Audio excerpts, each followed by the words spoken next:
सभी छोटे बड़े श्रोताओं को सुनीता भटनागर का प्यार भरा नमस्कार।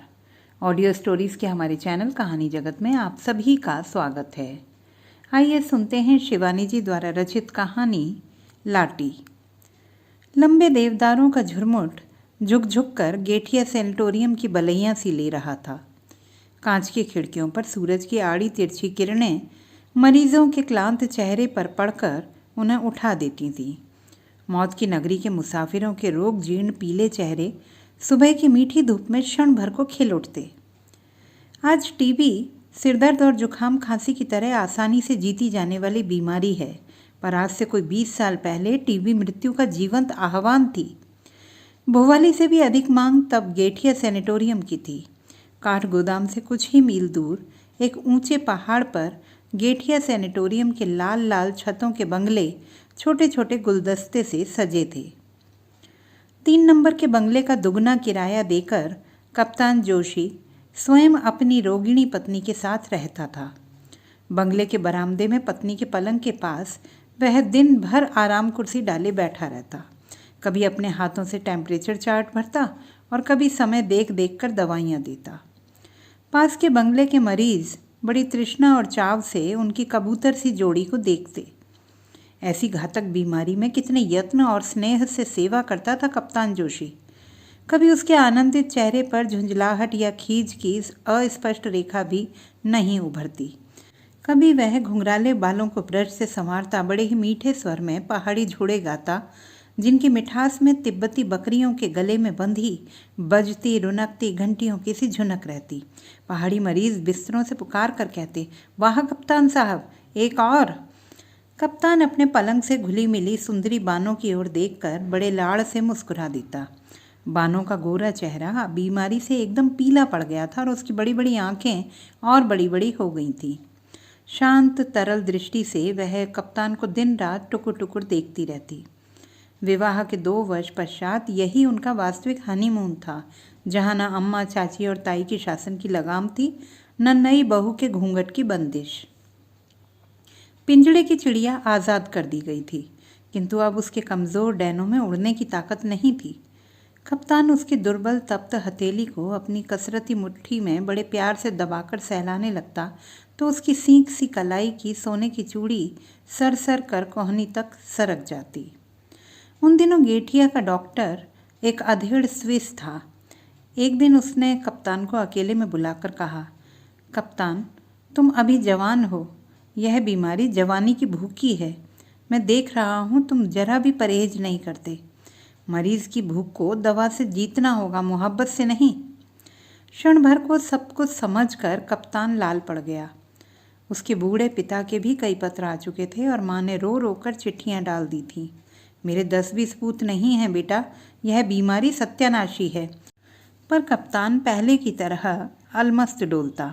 कभी बानों के चिकने केशों को चूमता, कभी उसकी रेशमी पलकों को, कभी पास के प्राइवेट वार्ड की गुमान सिंह मालदार की गोल मटोल पत्नी से मजाक करता। सैनिटोरियम की मनहूस जिंदगी के काले आकाश में रौबदार ठकुरानी ही एकमात्र द्युतिमान तारिका थी। भरे भरे हाथ पैर की चिकने चेहरे पर सदा मुस्कान बिखेरती वह पूरे सैनिटोरियम की भाभी थी। उसके स्वास्थ्य के दुर्गम दुर्ग में भी न जाने बीमारी का घुन किस अरक्षित छिद्र से प्रवेश पा गया था। टीबी लगने की पीड़ा से कराहती वह अपनी कदर्य गालियों का अक्षय भंडार खोल देती। कभी लक्ष्यपति ससुर को लक्ष्य बनाती, हैं हमारे बुर्जियों आदि कुमाऊं के छत्रपति, पर बहू तीर्थाण को जा रही है तो उनकी बला से। दुम उठाकर जिसे देखा वही बज्जात नर से मादा निकला।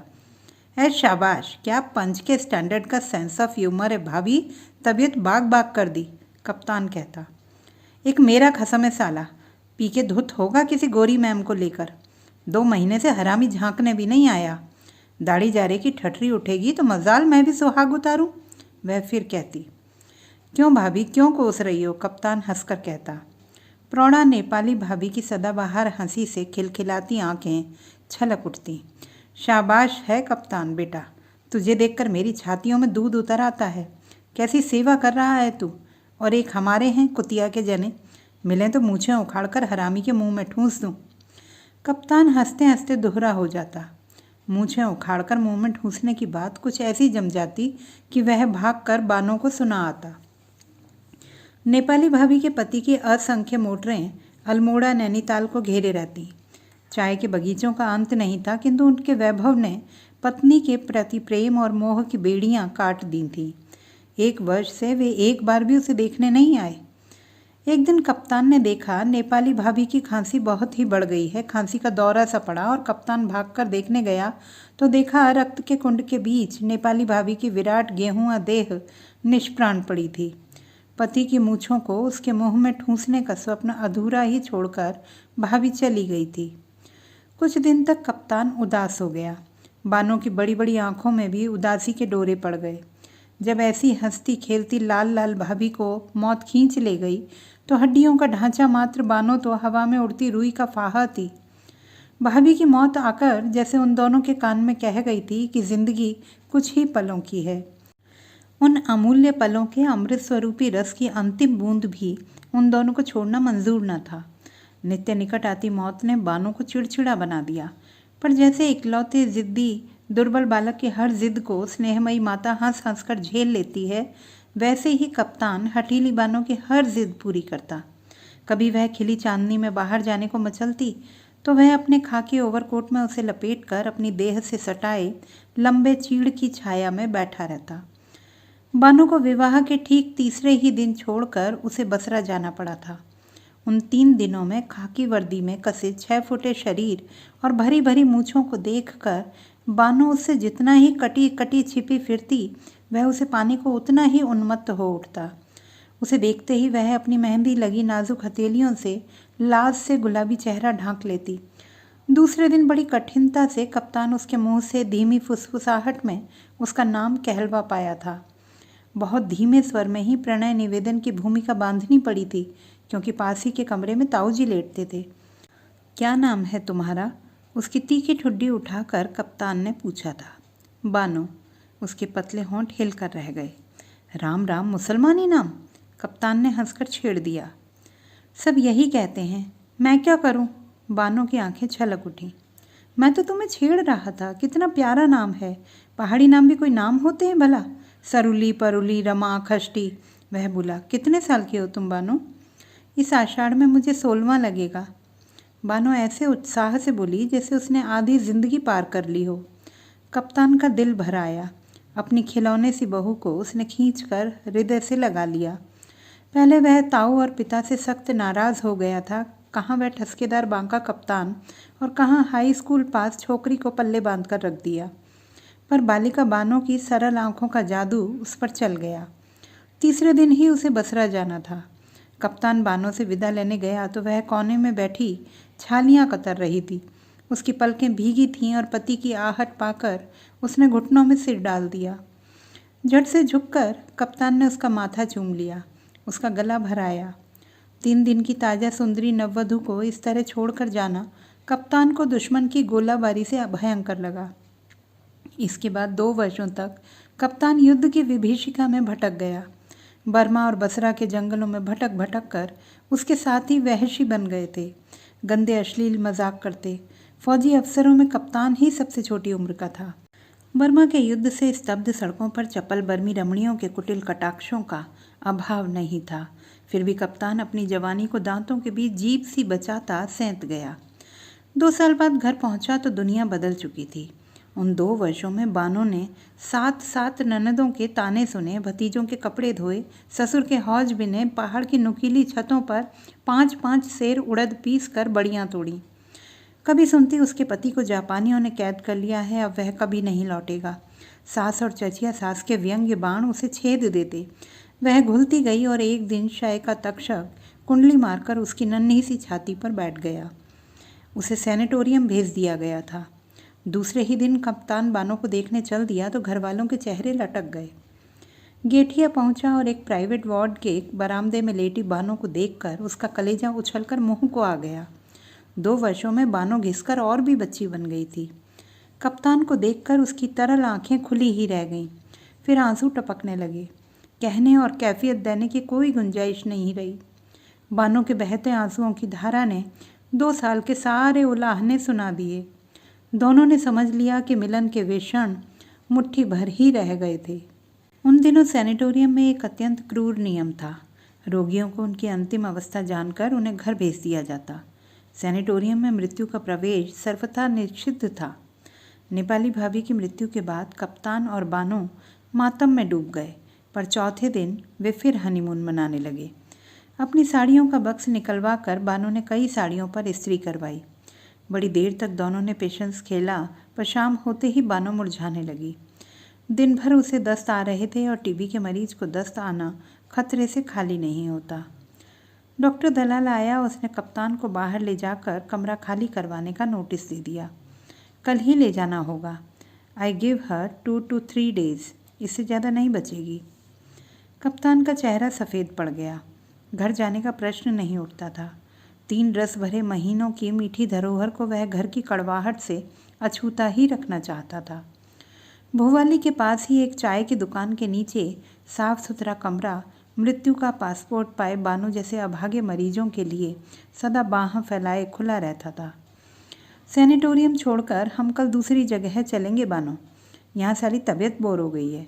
बड़े उत्साह और आनंद से कप्तान ने भूमिका बांधी, पर बानो का चेहरा फक पड़ गया। वह समझ गई कि आज उसे भी नोटिस दे दिया गया है। बड़ी रात तक कप्तान उसके गालों के पास अपना चेहरा ले जाकर गुनगुनाता रहा, बानो मेरी बन्नी मन्नू। और फिर जब बानो को नींद आ गई तो वह भी अपने पलंग पर जाकर सो गया। सुबह उठा तो बानो पलंग पर नहीं थी।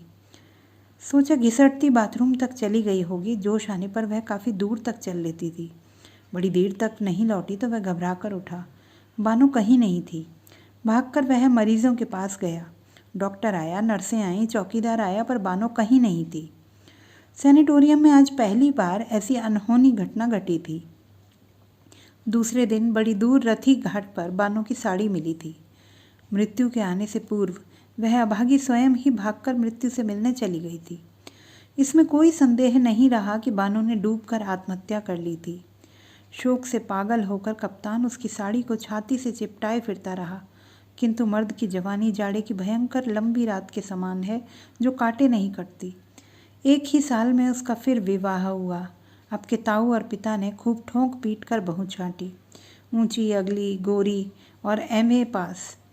कप्तान की नई पत्नी के पिता थे मेजर जनरल। 40 तमगे लगाकर उन्होंने कन्यादान किया तो बेचारा कप्तान सहम कर रह गया। प्रभा इकलौती लड़की थी, फिर दूजू की बीबी थी जो बादशाह की घोड़ी से कम नहीं होती। उसके 100 नखरे उठाता कप्तान हंसना, खिलखिलाना और मौज मस्तियाँ सब भूल कर रह गया। 4 साल में कप्तान को 2 बेटे और 1 बेटी देकर प्रभा ने धन संचय की ओर ध्यान लगाया। 16 सालों में कप्तान के बैंक बैलेंस में रुपयों और नोटों की मोटी तह जमाकर दोनों नैनीताल घूमने आए। कप्तान की थोड़ी सी तोंद निकल आई थी। चेहरा अभी भी मस्ताना था, पर मूँछों में अब वह ऐंठ नहीं रह गई थी। कनपटी के आसपास बाल सफ़ेद हो चले थे। 2 जवान लड़कों को कमीशन मिल गया था। बेटी मिरांडा हाउस में पढ़ रही थी। नैनीताल आकर कप्तान के दिल में एक टीस सी उठी। काठ गोदाम से चलकर गेठिया दिखा और वह गुमसुम सा हो गया। नैनीताल के ग्रैंड होटल में दोनों टिके। प्रभा बोली, चलो डार्लिंग, पहाड़ का इंटीरियर घूमा जाए। भुवाली चलें? चिकन सैंडविच, रोस्ट मुर्ग पैक करवाकर उसने अपनी फिएट गाड़ी भुवाली की ओर छोड़ी। बगल में दामी चंदेरी साड़ी और बिना बाहों के ब्लाउज से अपने मांसल शरीर की गोरी दमक बिखेरती प्रभा बैठी। भुवाली की एक छोटी सी दुकान देखकर प्रभा ने गाड़ी रुकवा दी। इसी दुकान में आज एकदम पहाड़ी स्टाइल से कलई के गिलास में चाय पियेंगे हनी, वह बोली। कप्तान अब मेजर था। मेजर की डिग्निटी कहाँ जाएगी, वह बोला। भाड़ में, कहकर प्रभा अपनी पेंसिल हील की जूतियाँ चटकाती दुकान में घुस गई। काठ की एक बेंच धुएं और कालिक से काली पड़ गई थी। उसी को झाड़कर दोनों बैठ गए। पहले कुछ देर को पहाड़ी दुकानदार भौंचक सा रह गया। लकड़ी के धुएं से एकदम काली केटली में चाय उबल रही थी। खूब गर्म 2 गिलास चाय लाओ प्रधान, मेजर ने पहाड़ी में कहा और दुकानदार का मुंह खुला ही रह गया। ऐसे अंग्रेजी में बोलने वाला अनोखा जोड़ा पहाड़ी कैसे हो गया, वह सोचने लगा। वह चाय बना ही रहा था कि अलग अलग करते वैष्णवियों के दल ने भीतर घुसकर दुकान घेर ली। ओहो गुरु, भलदा भलदा, कहकर हेड वैष्णवी ने बड़े प्रभुत्वपूर्ण स्वर में 16 गिलास चाय का ऑर्डर दे दिया। हेड वैष्णवी बड़ी ही मुखर और मर्दानी थी, इसी से शायद मर्दाने स्वर में बोल भी रही थी। सोचा बामण ज्यों की दुकान की चाय चोरियों को पिलाऊंगी, आज एकादशी है। क्यों नहीं, दुकानदार बोला। अरे लाटी भी आई है। अरे कहाँ जाएगी अभागी, वैष्णवी ने कहा। प्रभा और मेजर की दृष्टि एक साथ ही लाटी पर पड़ी। कुत्सित बूढ़ी अधेड़ वैष्णवियों के बीच देवांगना सी सुंदरी लाटी अपनी दाढ़िम सी दंत पंक्ति दिखाकर हंस दी। मेजर का शरीर सुन्न पड़ गया, स्वस्थ होकर जैसे साक्षात बानो ही बैठी थी। गालों पर स्वास्थ्य की लालिमा थी, कान तक फैली आंखों में वही तरल स्निग्धता थी और गूंगी जिह्वा का गूंगापन चेहरे पर फैलकर उसे और भी भूला बना रहा था। हाय, क्या यह गूंगी है? My God, what beauty, Prabha बोली। हाँ सरकार, यह लाटी है, दुकानदार ने कहा। मेजर के दिल पर आ गिरी भारी पत्थर की चट्टान उठ गई। क्या नाम है जी इसका? प्रभा मुग्ध होकर लाटी की ही ओर देख रही थी। नाम जो होगा वह तो बह गया मीम साहब, अब तो लाटी ही इसका नाम है, हेड वैष्णवी ने कहा। हमारे गुरु महाराज को इसकी देह नदी में तैरती मिली, जीबड़ी इसकी कहीं कटकर गिर गई थी। राम जाने कौन था वह, गले में चर्यो था, ब्याह हो गया होगा। फिर हमारे गुरु महाराज इसको गुरु मंत्र दिया। भयंकर क्षय रोग था, एक एक सेर खून उगलता था, पर गुरु को चरण में आया तो सब रोग सब ठीक हो गया। लाटी जीभ दिखा, दूधू कर लाटी ने भुवन मोहिनी हंसी हंस दी। जीभ नहीं दिखाई। कुछ नहीं समझती साली, बस खाती है 2.5 सेर, सब भूल गया, हमारा ऑर्डर भी नहीं मानती। असंतुष्ट स्वर में मर्दानी वैष्णवी बोली। ओ माय गॉड, अपने आदमी को भी भूल गई क्या? प्रभा बोली। जो था सो था, इसको कुछ याद नहीं, खाली फिक फिक कर हंसती रहती है हरामी। अब प्रभु इसका मालिक और प्रभु इसका सहारा है। हाँ गुरु, कितना पैसा हुआ? हेड वैष्णवी ने पैसे चुकाए और उसका दल अलख बजाता उठ खड़ा हुआ। लाटी बैठी ही रही। मेजर एकटक उसे देख रहा था। यह वही बानो थी जिसे डॉक्टर दलाल और कक्कड़ जैसे प्रसिद्ध विशेषज्ञों की मृत्युंजय औषधियाँ भी स्वस्थ नहीं कर सकी थी। उठ साली, हेड वैष्णवी ने हल्की सी ठोकर से लाटी को उठाया। एक बार फिर अपनी मधुर हंसी से मेजर का हृदय बींध कर लाटी उठी और दल के पीछे पीछे चल दी। काश उसके भोले चेहरे से गाल सटाकर मेजर कह सकता, मेरी बानो, मेरी बन्नू। शायद उसकी गूंगी जुबान के नीचे दबी उसकी गूंगी पिछली जिंदगी बोल उठती। पर मेजर जिंदगी की दौड़ में बहुत आगे निकल आया था। पीछे लौटकर बिछुड़े को लाना सबसे बड़ी मूर्खता होती। 2 जवान बेटे और बेटी, राष्ट्रपति के सहभोजों में चमकती उसकी शानदार दूसरी बीवी, गरीब गूंगी लाटी का आना कैसे सह सकते? उठो डार्लिंग, लंच गर्म पानी में करेंगे, प्रभा ने कहा और मेजर उठ खड़ा हुआ। कुछ ही पलों में वह बूढ़ा और खोखला हो गया था। बानो मर गई थी, अब तो वह लाटी थी। प्रभु अब उसका मालिक और प्रभु ही उसका सहारा था। तो दोस्तों, ये थी हमारी आज की कहानी। आपको कैसी लगी कमेंट बॉक्स में लिखना ना भूलें। चैनल को सब्सक्राइब करें, लाइक करें एवं मित्रों के साथ शेयर करें। दोस्तों, यदि आप कविताएं पढ़ने में रुचि रखते हैं तो मेरा प्रथम काव्य संग्रह है स्पंदन पढ़ना ना भूलें। यह अमेज़ॉन किंडल पर ई बुक के रूप में उपलब्ध है।